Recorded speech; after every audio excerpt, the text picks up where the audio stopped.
O que faria se achasse que seu país estivesse no caminho para a tirania? Se você visse um homem ganhar poder em excesso, tentaria impedi-lo? Mesmo se esse homem fosse um dos seus amigos e aliados mais próximos? Estas perguntas angustiavam o senador romano Marco Júnior Bruto em 44 antes da era cristã, o ano em que Júlio César seria assassinado. Opor-se ao poder sem limites não era apenas um problema político para Bruto. Era de natureza pessoal. Ele declarava ser descendente de Lúcio Júnior Bruto, o qual ajudou a derrubar o rei tirano conhecido como Tarquínio o Soberbo. Ao invés de tomar o poder para si, em um juramento vibrante, o Bruto mais velho levou as pessoas a nunca mais permitir a um rei governar. Roma tornou-se república baseada no princípio de que nenhum homem deveria concentrar poder demais. Agora, 4 séculos e meio depois, esse princípio estava ameaçado. A ascensão de Júlio César para a poderosa posição de cônsul foi dramática. Anos de triunfos militares fizeram dele o homem mais rico de Roma. E depois de derrotar o seu rival Pompeu o Grande, numa amarga guerra civil, atingiu o auge de seu poder.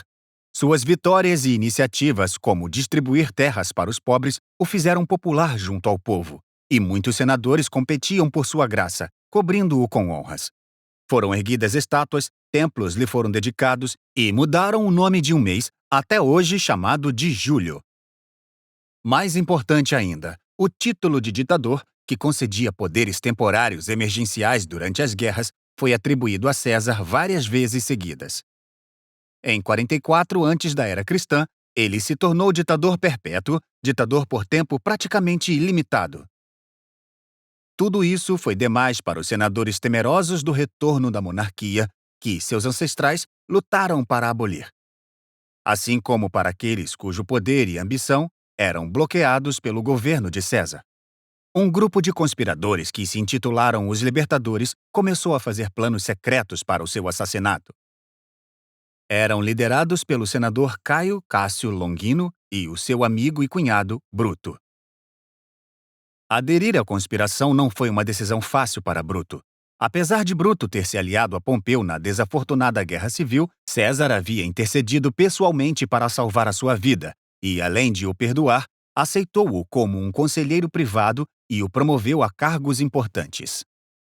Bruto hesitava em conspirar contra o homem que o havia tratado como um filho, mas no final prevaleceram a insistência de Cássius e o medo de Bruto das ambições de César. O momento pelo qual esperavam chegou em 15 de março. Na reunião do Senado realizada pouco antes de César partir para sua próxima campanha militar, 60 conspiradores o cercaram e, tirando punhais de suas togas, o esfaquearam de todos os lados. Segundo reza a história, César lutou ferozmente até ver Bruto.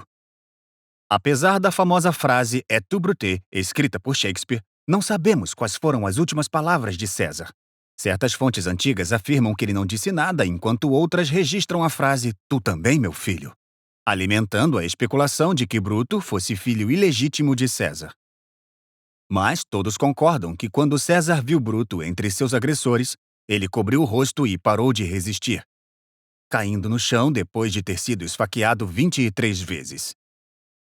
Infelizmente para Bruto, ele e os outros conspiradores subestimaram a popularidade de César entre o povo romano.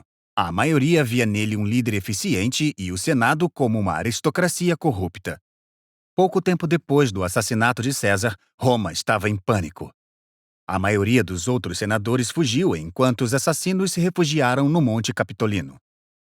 Marco Antônio, amigo de César e procônsul, rapidamente assumiu a liderança, proferindo um discurso inflamado no funeral de César dias depois, que despertou na multidão um frenesi de pesar e de raiva. Em consequência, os libertadores foram expulsos de Roma. O vácuo de poder que se seguiu levou a uma série de guerras civis, durante as quais Bruto, diante da virtual derrota, suicidou-se. Ironicamente, o resultado final seria o oposto do que os conspiradores pretendiam alcançar: o fim da República e a concentração do poder no cargo de imperador. As opiniões sobre o assassinato de César estavam divididas desde o início e assim permaneceram.